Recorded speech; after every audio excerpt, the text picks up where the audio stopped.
ATC आपको बताता है कि अगर आप इन्वेस्टमेंट करते हो कहीं तो आपको बेनिफिट मिल जाएगा। कौन कौन सी जगह पे इन्वेस्टमेंट करते हो आप मान लिया जाए इन्वेस्टमेंट करते हो कहां पे, और सबसे पहले किसको मिलेगा ये भी जान लो। सर ये मिलने वाला किसको है, ये मिलने वाला है एक इंडिविजुअल को और एक एचयूएफ को। और कितना मैक्सिमम लिमिट होगा यहाँ पे साहब, 1.5 लाख रुपए मैक्सिमम लिमिट होगा।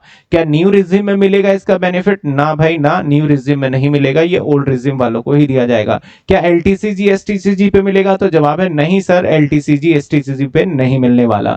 इसके बाद बात करते हैं कि इसका डिडक्शन जो मिलेगा वो कब कब कैसे कैसे मिलेगा। तो इन्वेस्टमेंट करोगे तब भी मिलता है, डिपॉजिट करोगे तब भी मिलता है, आप रीपेमेंट किसी चीज की करते हो तब भी मिल जाता है आपको, या कंट्रीब्यूशन कहीं करते हो तब भी मिल जाता है। हम बात करें पहला इन्वेस्टमेंट अगर आप कर देते हो लाइफ इंश्योरेंस पॉलिसी में, आप कर दो आपके बच्चे का, आप खुद करो या आप अपने बच्चे के लिए कर दो या अपनी बीवी के लिए कर दो, अगर आपने इसके अंदर कहीं पे भी आपने इन्वेस्टमेंट किया है तो ऐसे सिचुएशन में आपको इसका बेनिफिट मिल जाएगा। अगर आपने 2012 के अंतराल ड्यूरेशन में ले लिया तो आपको 10-10% का बेनिफिट मिलेगा, लेकिन बाद में इसको रिवाइज करके डिसेबल के लिए 15% और नॉर्मल के लिए आपका 10% कर दिया गया है। और कहां इन्वेस्टमेंट करोगे भाई साहब? और इन्वेस्टमेंट की अगर बात करें, अगर आप पीएफ के अंदर पैसे डालते हो, पीपीएफ के अंदर पैसे डालते हो, एसपीएफ के अंदर पैसे डालते हो, ये सारे वो हैं जब आपके सैलरी के पॉइंट ऑफ व्यू से जमा होते हैं, लेकिन पीपीएफ आप अपना अकाउंट खुलवा सकते हो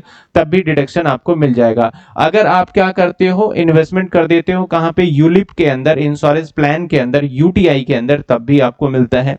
अगर नेशनल सेविंग सर्टिफिकेट आप खरीद लेते हो, पोस्ट ऑफिस में लंबे अंतराल के लिए पैसे जमा कराते हो तब भी मिल जाएगा।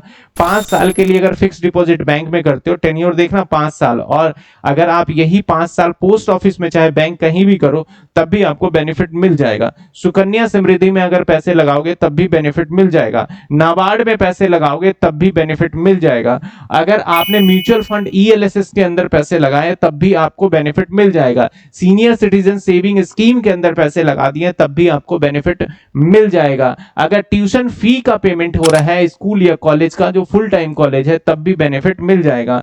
अगर आप अपने हाउसिंग लोन यानी मकान आपने खरीदा लोन पे लेके, उस लोन का जो प्रिंसिपल पेमेंट कर रहे हो उसका भी बेनिफिट आपको मिल जाएगा। लेकिन इन सभी को मिला के एटीसी के अंदर कितने का बेनिफिट मिलने वाला है, ये भी साहब किसका है, एटीसी की ही बात चल रही है। तो कितना बेनिफिट मिलेगा आपको, टोटल 1.5 लाख रुपए का आपको बेनिफिट इस प्रोविजन के अंदर दे दिया गया है।